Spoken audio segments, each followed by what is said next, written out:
Смотрите, bak, это наша улица. Bu bizim sokağımız. Вот моя старая школа. İşte benim eski okulum. А это наш новый кинотеатр. Bu bizim yeni sinemamız. Вот очень хорошее маленькое кафе.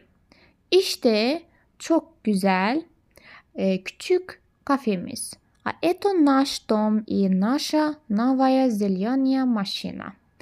İşte bizim evimiz ve bizim yeni yeşil arabamız. Da, evet. Красивое место, güzel yer. Ваш дом очень большой. Sizin eviniz çok büyük. Он старый, o eski mi? Net. Ne очень? Hayır, çok değil. Мой дом старый и маленький. Benim evim eski ve küçük.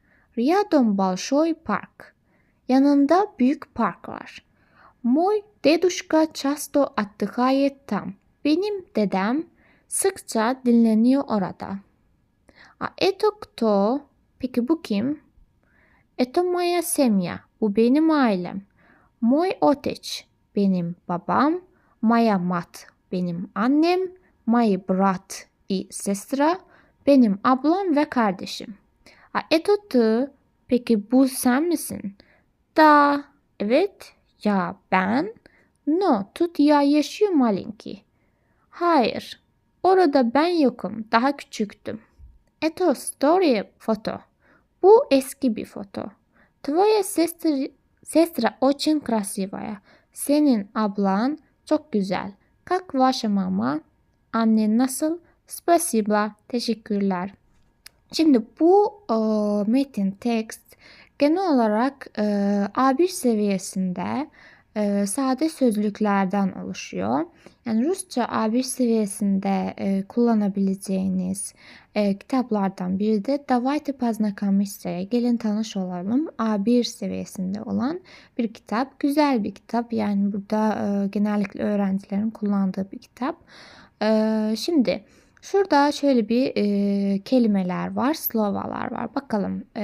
Stari ve novi kelimeleri farklı gibi gösterilmiş. Bunun sebebi var. Stari eski demek, novi ise yeni demek. Yani İngilizce difference diyoruz. Birbirinden farklı demek. Stari bazen yaşlı anlamına da gelir. Stari deduşka mesela diyoruz. Benim babam yaşlı mesela. My deduşka stari. Maladoy ise genç anlamına gelir. Maladoy genç oğlan, maladoya genç kadın demek. Balşoy malenki, balşoy küçük, balşoy büyük anlamına geliyor. Malenki ise küçük anlamına geliyor. Şimdi diğer bir tekste bakalım. Bu tekste küçük ve diyalog formasında esasen. Şimdi burada diyor ki ya работаю, ben çalışıyorum. A Marta, peki Marta? Marta отдыхает. Rusça'da отдыхает dinleniyor mu anlamına geliyor. Diyor ki Marta dinleniyor. Bu читаем tekst. Biz okuyoruz metni. Biz metni öğreniyoruz. Şimdi a peki siz вы слушаете. Siz dinliyorsunuz. Учитель спрашивает. Öğretmen soruyor. Спрашивает Rusça'da sormak anlamına geliyor. Ученик peki öğrenciler. Ученик отвечает. Öğrenciler cevap veriyor. Школьники слушают магнитофон. Şimdi şkolniki Azerbaycan'da məktəblilər demek. Yine de şkolniki öğrenciler anlamına geliyor genel olarak. Öğrenciler dinliyorlar magnetofonu. Peki Maria слушает radyo. Maria radyonu dinliyor diyor. Şimdi öğrenciler magnetofon dinliyor. Maria radyo dinliyor. Ve отдыхает, siz dinleniyorsunuz. Peki ben. Ты работаешь, sen çalışıyorsun. Ты повторяешь слово, sen tekrarlıyorsun kelimeleri. Повторяешь tekrarlamak anlamına geliyor. Они, peki onlar, они повторяют tekst. Şimdi onlar tekrarlıyor metni. Şimdi burada küçük küçük işte bir sıra metinler var. Şimdi bunlar içerisinden şimdi seçeceğim birkaç tanesini, onları da okuyacağım. Evet, şu metin de güzel. Bunu da okuyalım. Şunlar A1 seviyesinde metinler. İşte buradaki sözleri bilirsiniz. A1 seviyesinde konuşabilirsiniz. Здравствуйте genellikle formal olarak selam verme. Yani birilerini tanımıyorsanız selam verirken здравствуйте demeniz daha doğru. Здравствуйте yani selam. Меня зовут Виктор. Benim ismim Viktor. Я ученик. Ben öğrenciyim. Я учусь в гимназии. Ben gimnazyada okuyorum. Наша gimnazya новая и красивая. Bizim gimnazya yeni ve güzel. Вот наш класс. İşte bizim deməli sınıfımız. Yani hani ders geçtiğimiz yer var ya, orası. Он большой и светлый. O büyük ve ışıklı. Это мой друзья. Bunlar benim deməli arkadaşlarım. Ich zовут Anton и Alex. Şimdi onların ismi Anton ile Alex. Anton ve Alex'ti.